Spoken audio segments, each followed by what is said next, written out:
Today I'm talking about incorporating crow into your sun salutation. This can be a really great way that you can go through a regular sun salutation a few times to get yourself warmed up. And then once you're ready to start bearing weight on your hands, you can start adding in your crow.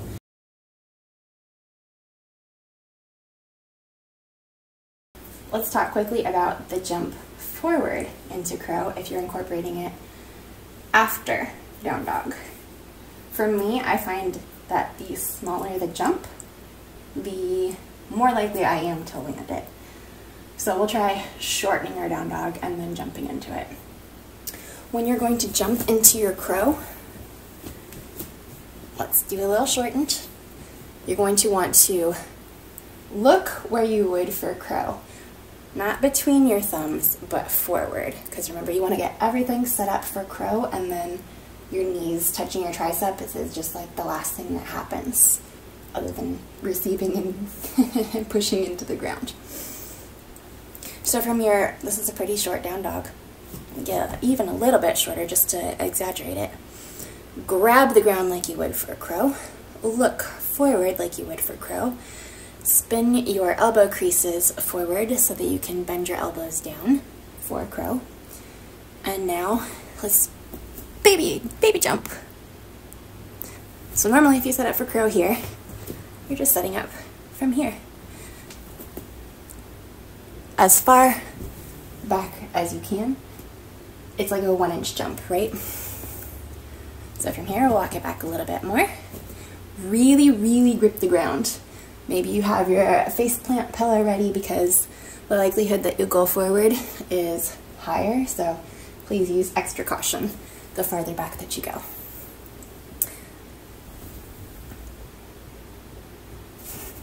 Maybe you want to jump back. That's a really great drill as well, jumping back and keeping it light, because you know how much energy it took to jump forward because you just did it. So let's try that from a slightly shortened down dog, which is where I think it's most effective in flow. So one time, we're gonna go really light and springy with our back end and thinking about doming, and for me, I think more catching with my shoulders and upper back, more thinking about like the lightness of the top position, like I'm a balloon on a string, like I'm floating. I'm not thinking about landing hard into my hands. I'm thinking more about being suspended in the air. I hope that makes sense. All right, so we're in a regular down dog. For me, I take just a little step forward and then jump. Nice and light. You can think about jumping back into down dog, which might be better than jumping back into chaturanga initially, since you just have to jump forward. You kind of know how far it is and how much effort it takes to jump back. And you notice that when I landed in my down dog, I had my knees bent. It wasn't straight into a triangular shape.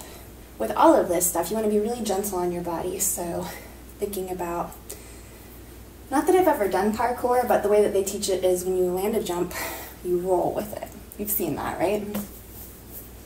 So if you think about that in the context of landing back into a down dog, you don't want to land straight like this. You want to keep that motion going. And the more that you can do that, the easier and softer it's going to be on the rest of your body. Another way that you can incorporate it is when you're in your forward fold and about to step back into your chaturanga, take a crow, and then step back. All right, coming to the top of the mat, which is a little more than 1 foot length from the absolute top edge, so you have room to place your hands down for when you go into your crow. Inhale, hands up, look up at your thumbs. Exhale, bend your knees, fold down. Inhale to a flat back. Plant your hands, knees to triceps. This is where we're getting in our crow. And look forward, lean forward until you can slide your feet back and maybe lift them up. Set maybe 1 foot down and step back. Lower into chaturanga. Inhale. And exhale into your down dog. Now you can also add it on your step forward. So step forward, bend your knees, plant your knee into your tricep, lift, set down, fold forward, inhale all the way up, hands to heart center. Instead of getting into your crow and stepping back, you can jump back. Now, I see a lot of people do this online. And I'm going to be honest with you and say something controversial. I think a lot of people are doing it wrong. Headphone warning. If you have in headphones, maybe take them out because I'm about to make a loud noise. I see so many people crash back and their feet land like this. Why would you want your feet to land like that? No. Now, if that's what happens because you're not there with the strength level yet, you haven't practiced it enough, that's one thing. But I think a lot of people think that that's the goal. If that's your goal, no hate on it. I personally would like to float back gently with control, and I encourage you to do the same thing. The way that you're going to accomplish this, and if you're ready and wrists are going, we'll go ahead and step into our crow. I think where a lot of people make a mistake here is that they are thinking about the goal. They're thinking about getting their feet back to the back of the mat. And where your focus goes, your energy goes, right? So you're putting too much energy into your feet. If you think about doming up and leaning forward, almost as a counter action, a counterbalance, pushing your weight forward like you do in a chaturanga where your shoulders go forward instead of straight down. I think that you get a much softer landing, much better float. And if you've been with me this entire time, this is a nice crow hold too. So let's see if I can do it from here after I'm a little bit tired. So we're gonna think about doming. I'm looking forward, energy forward. Did you hear the difference? A little with your feet. That's what you're going for, in my humble opinion. I think Remy agrees.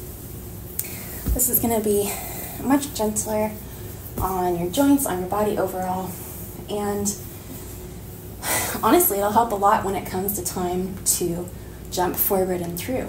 If you have an Ashtanga practice, or if it's just a goal of yours to move forward that way. It's more controlled. It'll also help with things like crow presses and handstands, just building that upper body strength, awareness, and control, which is, I think, our goal in all of this, in our practice in general. So, let me get this puppy out of the way, and we'll go through a sun salutation together, adding in crow. First, just a hold, and then with a jump back.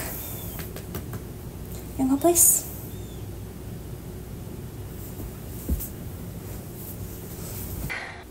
Okay, so let's get some crow going into our sun salutation in a few different ways.